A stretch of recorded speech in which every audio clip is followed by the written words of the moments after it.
బ్రహ్మశ్రీ మల్లాది చంద్రశేఖర శాస్త్రి గారు తెలియనటువంటి పండితులు పామరులు ఎవరు ఉండరు.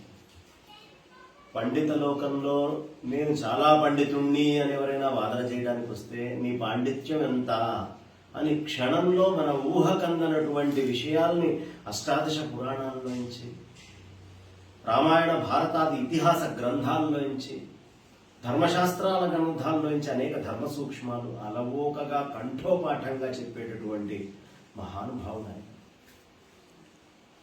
అలాంటి మహాత్ముడు 75 సంవత్సరాలు వారి జీవితంలో నిత్య నిరంతరము ధర్మ ప్రచారం కోసం మాత్రమే తిరిగారు.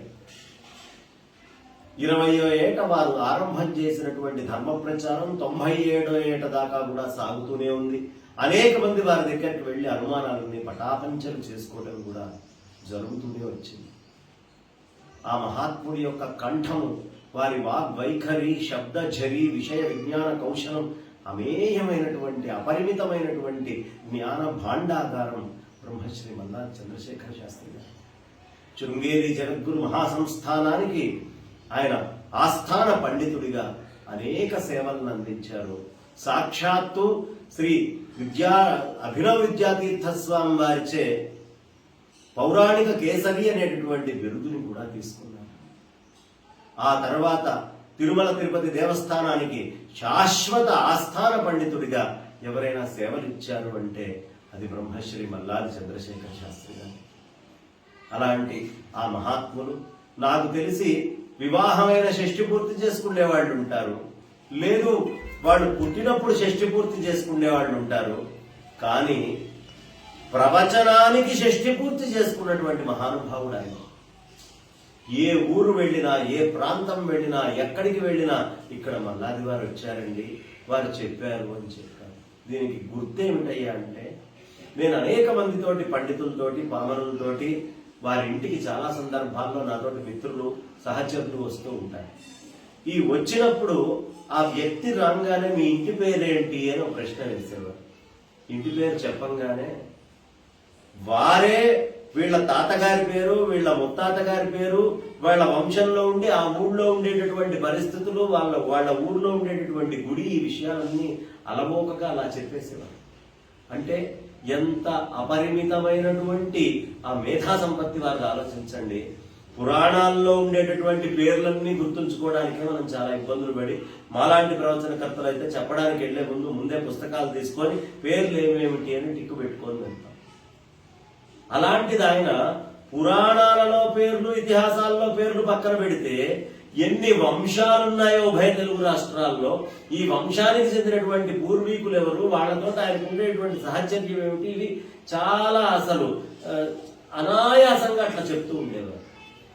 అలాంటి మహాత్ములు ఇక లేరు అనేటటువంటి విషయం చాలా బాధ కలిగించేటటువంటి విషయం.